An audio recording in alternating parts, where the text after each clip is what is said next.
Casa não casa, de Machado de Assis, voz Iba Mendes. Capítulo 1. Se alguma das minhas leitoras morasse na rua de São Pedro, da Cidade Nova, há coisa de 15 anos, e estivesse à janela na noite de 16 de março, entre 1 e 2 horas, teria ocasião de presenciar um caso extraordinário. Morava ali, entre a Rua Formosa e a Rua das Flores, uma moça de 22 anos, bonita como todas as heroínas de romances e contos, a qual moça, na sobredita noite de 16 de março, entre 1 e 2 horas, levantou-se da cama e a passo lento foi até a sala com uma luz na mão. Não estando as janelas fechadas, a leitora, caso morasse defronte, veria nossa heroína pousar a vela sobre um aparador, abrir um álbum, tirar um retrato, que não saberia se era de homem ou de mulher, mas que eu lhe afirmo ser de mulher. Tirado o retrato do álbum, pegou a moça na vela, desceu a escada, abriu a porta da rua e saiu.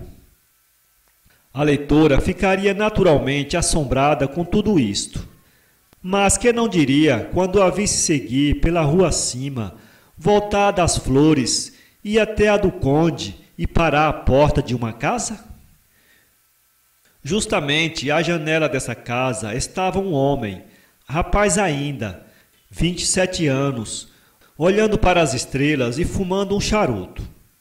A moça parou. O moço espantou-se do caso e, vendo que ela parecia querer entrar, desceu a escada com uma vela acesa e abriu a porta. A moça entrou. Isabel! Exclamou o rapaz, deixando cair a vela no chão. Ficaram às escuras no corredor. Felizmente trazia o moço fósforos na algibeira. Acendeu outra vez a vela e fitou os olhos na recém-chegada. Isabel. Tal era o seu verdadeiro nome. Estendeu o retrato ao rapaz, sem dizer palavra, com os olhos fitos no ar. O rapaz não pegou logo no retrato.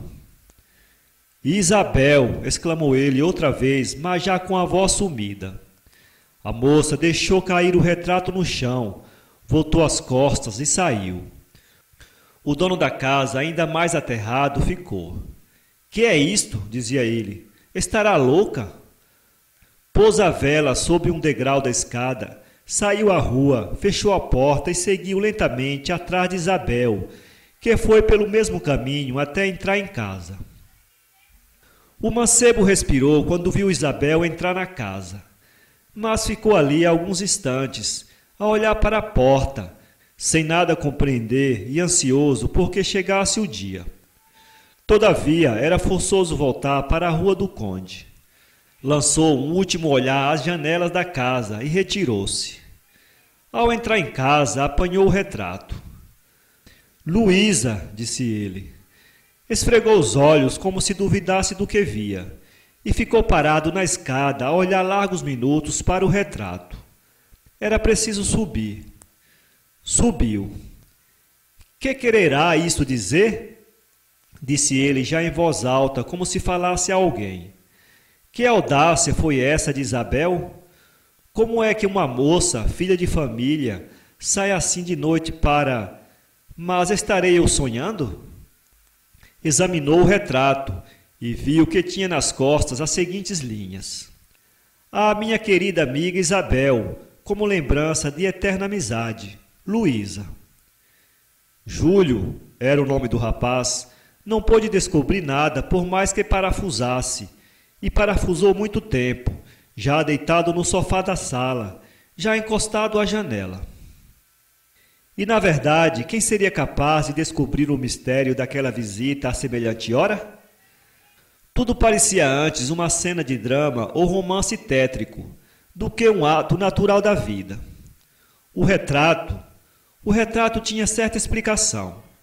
Júlio andava 15 dias antes a trocar cartas com o original, a formosa Luísa, moradora no Rocio Pequeno, hoje Praça 11 de Junho.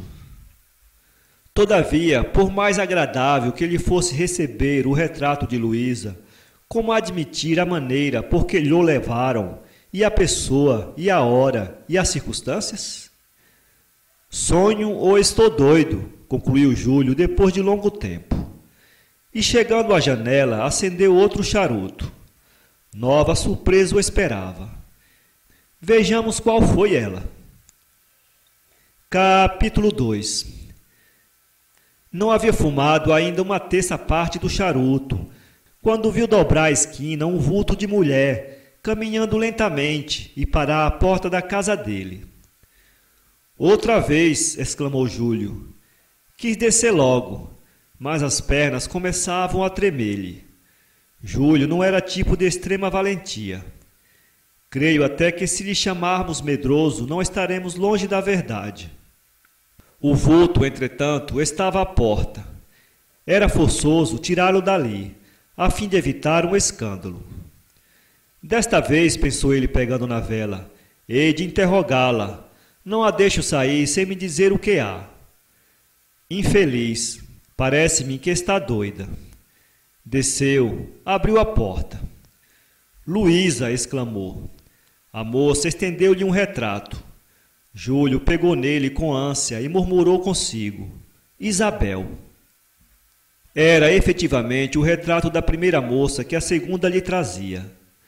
Não será preciso dizer ou repetir que Júlio namorava também a Isabel, e a leitora compreende facilmente que, tendo ambas descoberto o segredo uma da outra, ambas foram mostrar ao namorado que estavam cientes da sua duplicidade. Mas por que motivo tais coisas se davam assim revestidas de circunstâncias singulares e tenebrosas? Não era mais natural mandar-lhe os retratos dentro de uma sobrecarta? Tais eram as reflexões que Júlio fazia, com o retrato numa das mãos e a vela na outra, enquanto já de volta entrava em casa. Não será preciso dizer que o nosso Júlio não dormiu o resto da noite. Chegou aí à cama e a fechar os olhos. Tinha o corpo moído e necessidade de sono. Mas a imaginação velava, e a madrugada veio achá-lo acordado e aflito. No dia seguinte foi visitar Isabel. Achou-a triste. Falou-lhe, mas quando quis dizer-lhe alguma coisa do sucesso, a moça afastou-se dele, talvez porque adivinhasse o que ia ele dizer-lhe, talvez porque já estivesse aborrecida de o ouvir. Júlio foi à casa de Luísa, achou-a no mesmo estado, as mesmas circunstâncias se deram.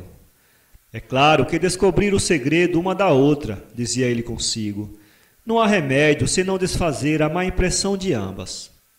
Mas como, se mim não querem ouvir? Ao mesmo tempo, desejava explicação do ato atrevido que ontem praticaram, salvo se foi sonho meu, o que é bem possível, ou então estarei doido. Antes de ir adiante, e não será longe porque a história é pequena, convém dizer que este Júlio não tinha paixão real por nenhuma das duas moças.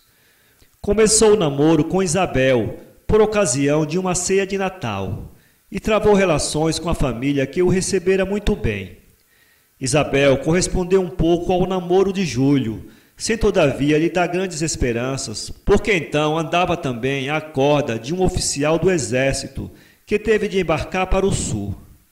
Só depois que ele embarcou foi que Isabel de todo se voltou para Júlio. Ora, o nosso Júlio já então lançara as suas baterias contra outra fortaleza, a formosa Luísa, amiga de Isabel, e que desde princípio aceitou o namoro com ambas as mãos.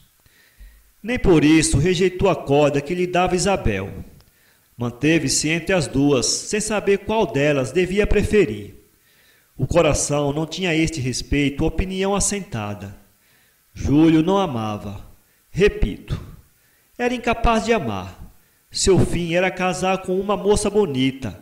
Ambas o eram. Estava-lhe saber qual delas lhe convinha mais.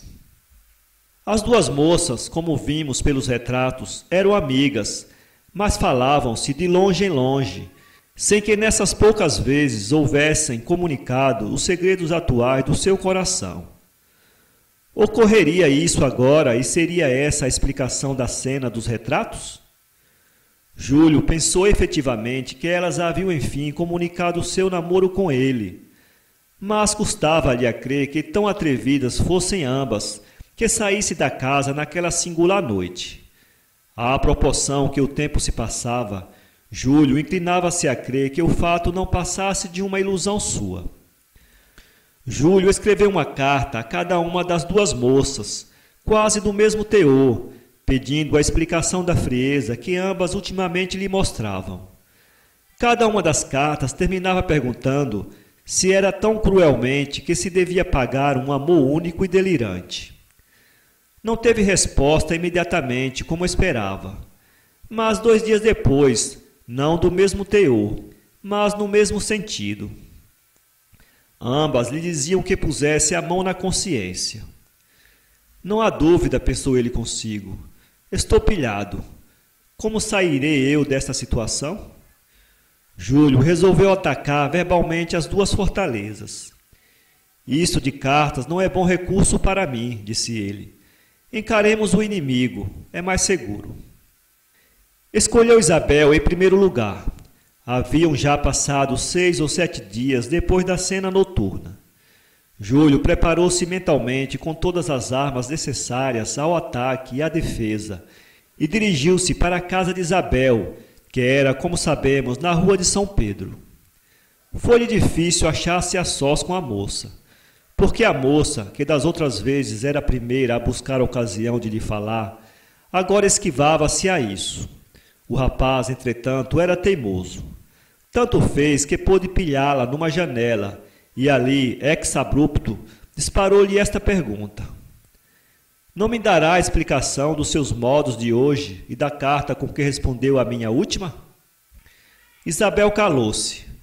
Júlio repetiu a pergunta, mas já com um tom que exigia resposta imediata.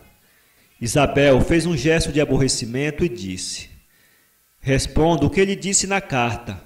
Põe a mão na consciência. Mas que fiz eu então? Isabel sorriu-se com um ar de lástima. O que fez? Perguntou ela. Sim, o que fiz. Deveras ignora? Quer que lhe jure? Queria ver isto. Isabel, essas palavras são de um coração ofendido, interrompeu a moça com amargura. O Senhor ama a outra. Eu? Aqui desisto de descrever o gesto de espanto de Júlio. A pena nunca o poderia fazer, nem talvez o pincel. Era o agente mais natural, mais aparentemente espontâneo que ainda se viu neste mundo, a tal ponto que a moça vacilou e atenuou as suas primeiras palavras com estas. Pelo menos parece. Mas como? Viu olhar com certo ar para Luísa, quando outro dia ela aqui esteve. Nego. Nega? Pois bem. Mas negará também que, vendo o retrato dela no meu álbum, me disse: é tão bonita esta moça. Pode ser que eu o dissesse, creio até que eu disse. Há coisa de 8 dias, mas que prova isso? Não sei se prova muito, mas em todo caso foi bastante para fazer doer a um coração amante. Acredito, observou Júlio. Seria, porém, bastante para o audacioso passo que deu? Que passo? Perguntou Isabel, abrindo muito os olhos. Júlio ia explicar as suas palavras, quando um primo de Isabel se aproximou do grupo e a conversa ficou interrompida. Não foi, porém, sem algum resultado o pouco tempo em que falaram, porque ao despedir-se Júlio no fim da noite, Isabel apertou-lhe a mão com certa força, indício certo de que as pazes estavam feitas. Agora a outra, disse ele saindo da casa de Isabel. Capítulo 3. Luísa estava ainda como Isabel, fria e reservada para com ele. Parece, entretanto, que suspirava por lhe falar. Foi ela a primeira que procurou uma ocasião de ficar sós com ele. Já estará menos cruel comigo? Perguntou Júlio. Oh, não. Mas que lhe fiz eu? Pensa então que eu sou cega? Perguntou-lhe Luísa com olhos indignados. Pensa que eu não vejo as coisas?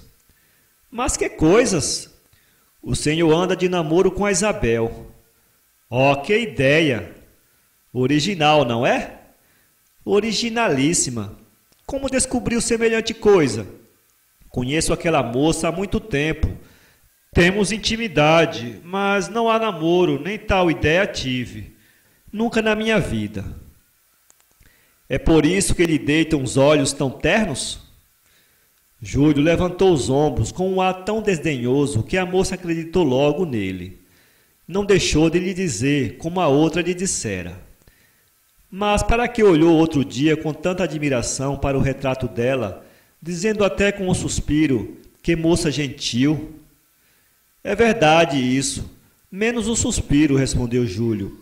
Mas onde está o mal em achar uma moça bonita, se nenhuma me parece mais bonita que você, e sobretudo nenhuma é capaz de me prender como você?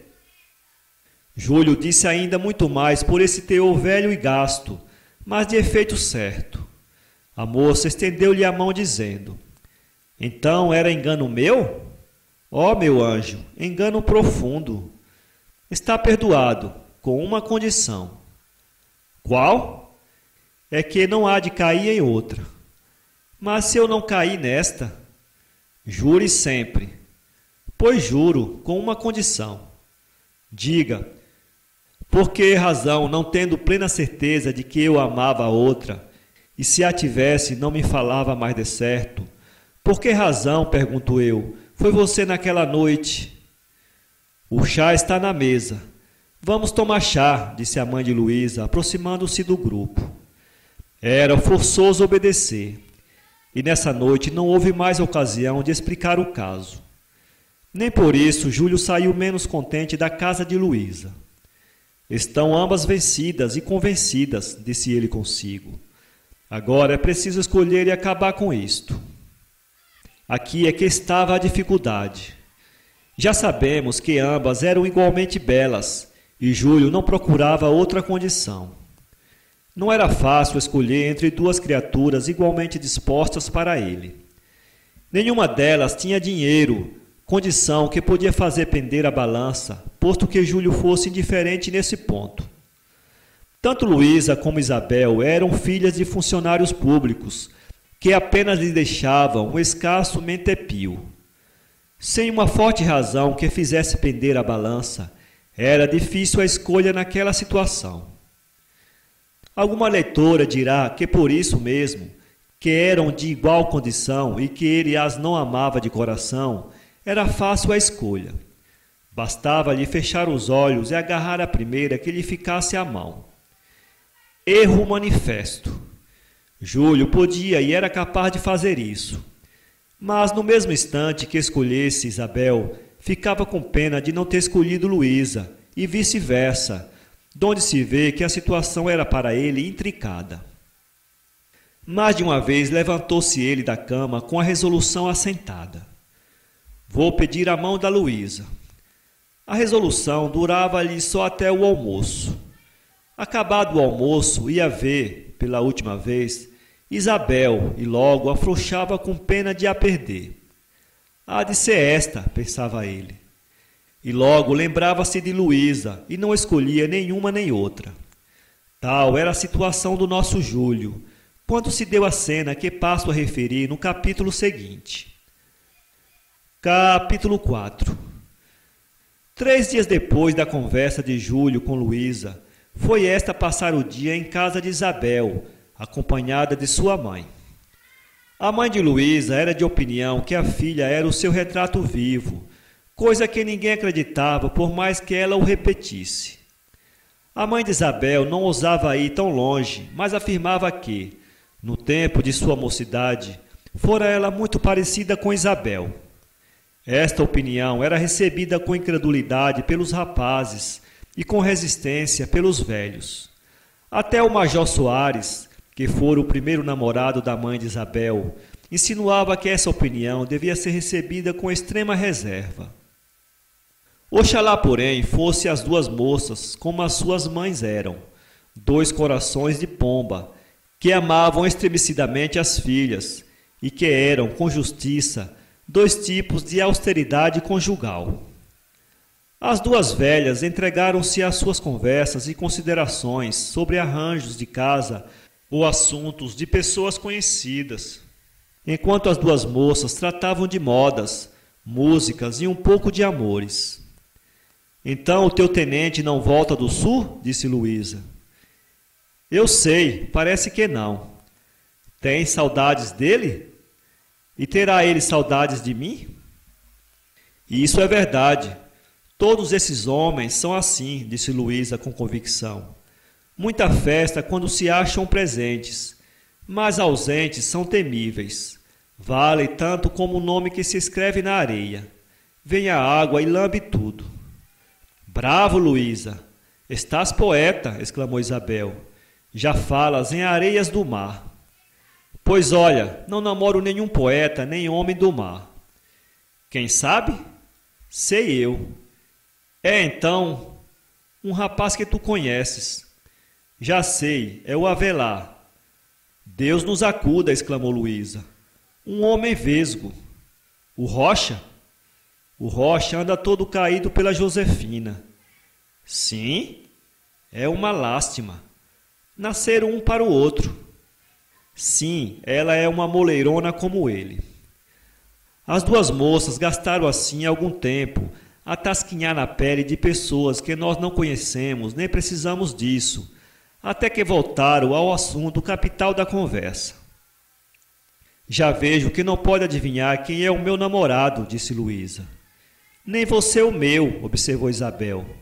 Bravo, então o tenente. O tenente está pagando. É muito natural que as rio-grandenses o tenham encantado, pois aguente-se. Enquanto Isabel dizia estas palavras, Luísa ia folheando o álbum de retratos que estava sobre a mesa. Chegando à folha onde sempre vira o seu retrato, a moça estremeceu. Isabel notou-lhe o movimento. Que é? Disse ela. Nada, respondeu Luísa, fechando o álbum. Tiraste o meu retrato daqui? Ah, exclamou Isabel, isso é uma história singular. O retrato foi passar às mãos de terceira pessoa, a qual afirma que fui eu que lhe o levei alta noite. Ainda não pude descobrir esse mistério. Luísa já ouviu de pé estas palavras. Seus olhos, muito abertos, fitaram-se no rosto da amiga. Que é? Disse esta. Sabes bem o que estás dizendo? Eu? Mas isso foi o que me aconteceu também com o teu retrato. Naturalmente, era zombaria comigo e contigo. Essa pessoa foi o Júlio Simões, o meu namorado. Aqui devia eu pôr uma linha de pontos para significar o que se não pode pintar. O espanto das duas amigas, as diferentes expressões que tomou a fisionomia de cada uma delas. Não tardaram as explicações. As duas rivais reconheceram que o seu namorado comum era pouco mais ou menos um patife, e que o dever de honra e de coração era tomar dele uma vingança. A prova de que ele nos enganava uma a outra, observava Isabel, é que os nossos retratos apareceram lá e foi ele naturalmente quem os tirou. Sim, respondeu Luísa, mas é certo que eu sonhei alguma coisa que combina com a cena que ele alega. Também eu. Sim, eu sonhei que me haviam falado do namoro dele com você e que, tirando o retrato do álbum, fora levá-lo à casa dele. Não é possível, exclamou Isabel. O meu sonho foi quase assim, ao menos no final. Não me disseram que ele tinha namoro com você, mas eu mesma vi e então fui levar o retrato. O espanto aqui foi ainda maior que da primeira vez. Nem estavam só espantadas as duas amigas, estavam aterradas. Embalde procurava explicar a identidade do sonho e, mais que tudo, a coincidência dele com a presença dos retratos em casa de Júlio e a narração que este fizera da noturna aventura. Estavam assim nesta duvidosa e assustadora situação quando as mães vieram em auxílio delas. As duas moças, estando à janela, ouviram-lhes dizer: Pois é verdade, minha rica senhora Anastácia. Estou no mesmo caso da senhora. Creio que a minha filha é sonâmbula, como a sua. Tenho uma pena com isto. E eu então, talvez casando-as. Sim, pode ser que banhos de igreja. Informada assim, as duas moças da explicação do caso ficaram um tanto abaladas. Mas a ideia de Júlio e suas travessuras tomou logo o lugar que lhe competia na conversa das duas rivais. Que pelintra! Exclamaram as duas moças. Que velhaco! Que pérfido! O coro de maldições foi ainda mais longe. Mas tudo acaba neste mundo, principalmente um coro de maldições. O jantar interrompeu aquele. As duas moças foram de braço dado para a mesa e afogaram as suas mágoas num prato de sopa. Capítulo 5. Júlio, sabendo da visita, não se atreveu a ir encontrar as duas moças juntas. No pé em que as coisas se achavam, era impossível evitar que descobrissem tudo, pensava ele. No dia seguinte, porém, foi de tarde à casa de Isabel, que o recebeu com muita alegria e ternura. Bom, pensou o namorado, nada contaram uma à outra. Engana-se, disse Isabel, adivinhando pela alegria do rosto dele qual era a reflexão que fazia. Pensa naturalmente que Luísa nada me disse? Disse-me tudo, e eu nada lhe ocultei. Mas não me queixo do Senhor, continuou Isabel com indignação. Queixo-me dela, que devia ter percebido e percebeu que entre nós havia, e apesar disso aceitou a sua corte. Aceitou não, posso dizer que fui compelido. Sim? Agora posso falar-lhe com franqueza. A sua amiga Luísa é uma namoradeira desenfreada. Eu sou rapaz. A vaidade, a ideia de passatempo, tudo isso me arrastou. Não a namorá-la, porque eu era incapaz de esquecer a minha formosa Isabel. Mas a perder algum tempo... Ingrato!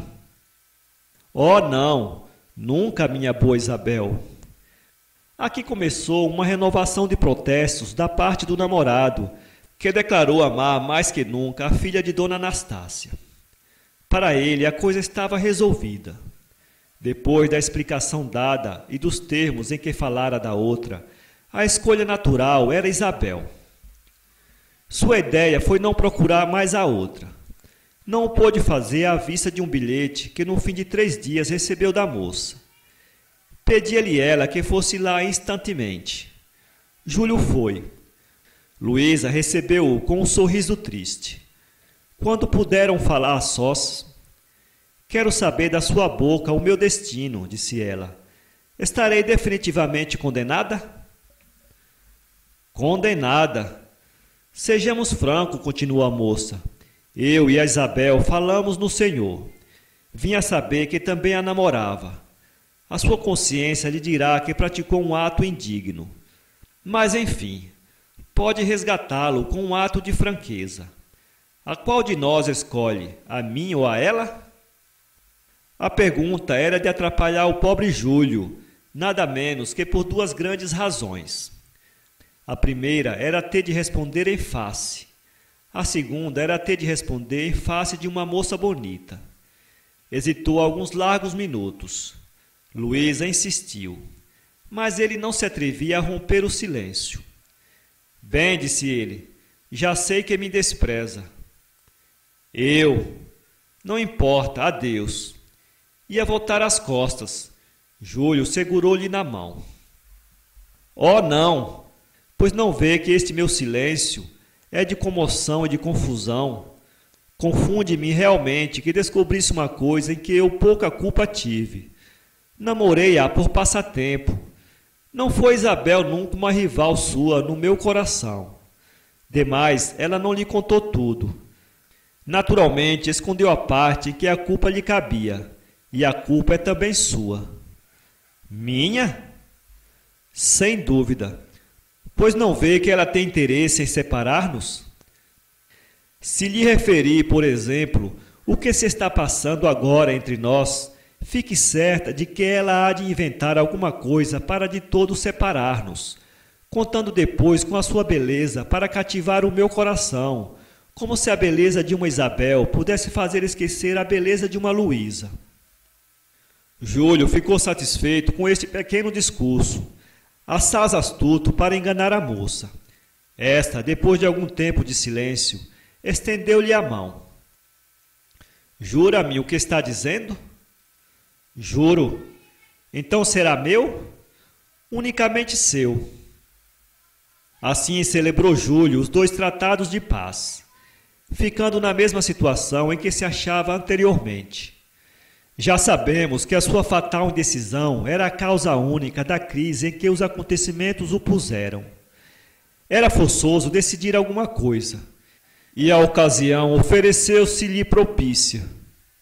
Perdeu-a, entretanto, e dado que quisesse casar e queria, nunca estivera mais longe do casamento. Capítulo 6. Cerca de 6 semanas foram assim correndo, sem resultado algum prático. Um dia, achando-se em conversa com o primo de Isabel, perguntou-lhe se teria gosto em vê-lo na família. Muito, respondeu Fernando. Era assim o nome do primo. Júlio não deu explicação da pergunta. Instado respondeu. Fiz-lhe a pergunta por uma razão que saberá mais tarde. Quererá talvez casar com alguma das manas? Não posso dizer nada por ora. Olha aqui, Teixeira, disse Fernando a um terceiro rapaz, primo de Luísa, e que nessa ocasião se achava em casa de Dona Anastácia. Que é? Perguntou Júlio, assustado. Nada, respondeu Fernando. Vou comunicar ao Teixeira a notícia que o senhor me deu. Mas é nosso amigo, posso ser franco. Teixeira, sabe o que me disse o Júlio? Que foi? Disse-me que vai ser meu parente, casando com alguma irmã tua. Não sei, mas disse isso. Não te parece motivo de congratulação? Sem dúvida, concordou Teixeira. É um perfeito cavalheiro. São obséquios, interveio Júlio. E se eu alguma vez alcançasse a fortuna de entrar? Júlio interrompeu-se. Lembrou-se que Teixeira podia ir contar tudo à prima Luísa e fosse inibido de escolher entre ela e Isabel. Os 2 quiseram saber o resto. Mas Júlio preferiu convidá-los a jogar o solo, e não houve meio de arrancar-lhe palavra. A situação, porém, devia acabar. Era impossível continuar a vacilar entre as 2 moças, que ambas lhe queriam muito, e a quem ele queria com perfeita igualdade, não sabendo qual delas escolhesse. Sejamos homem, disse Júlio consigo. Vejamos, qual delas devo ir pedir? A Isabel. Mas a Luísa é tão bonita. Será a Luísa. Mas é tão formosa a Isabel. Que diabo! Por que razão não há de uma delas ter um olho furado ou uma perna torta? E depois de algum tempo? Vamos, senhor Júlio, dou-lhe 3 dias para escolher. Não seja tolo, decida com isto por uma vez. E, enfim, verdade é que uma delas há de odiar-me, mas paciência. Fui eu mesmo que me meti nessa embrulhada, e o ódio de uma moça não pode doer muito. Avante! No fim de 2 dias, ainda ele não tinha escolhido. Recebeu, porém, uma carta de Fernando concebida nestes termos. Meu caro Júlio, participo-lhe que brevemente casarei com a prima Isabel. Desde já o convido para a festa. Se soubesse como estou contente, venha cá para conversarmos. Fernando. Não é preciso dizer que Júlio foi às nuvens. O passo de Isabel simplificava muito a situação dele. Todavia, não queria ser assim despedido como um tolo. Exprimiu a sua cólera por meio de alguns murros na mesa. Isabel, por isso mesmo, que já não a podia possuir, parecia-lhe agora mais bonita que Luísa. Luísa, pois será Luísa, exclamou ele. Essa sempre me pareceu muito mais sincera que a outra. Até chorou, creio eu, no dia da reconciliação. Saiu nessa mesma tarde para ir visitar Luísa. No dia seguinte iria pedi-la. Em casa dela foi recebido como sempre. Teixeira foi o primeiro a dar-lhe um abraço. Sabe, disse o primo de Luísa, apontando para a moça, sabe quem vai ser a minha noiva? Não me atrevo a dizer o que se passou na alma de Júlio. Basta dizer que jurou não casar e que morreu há pouco casado e com 5 filhos. São Paulo, 2017, www.poeteiro.com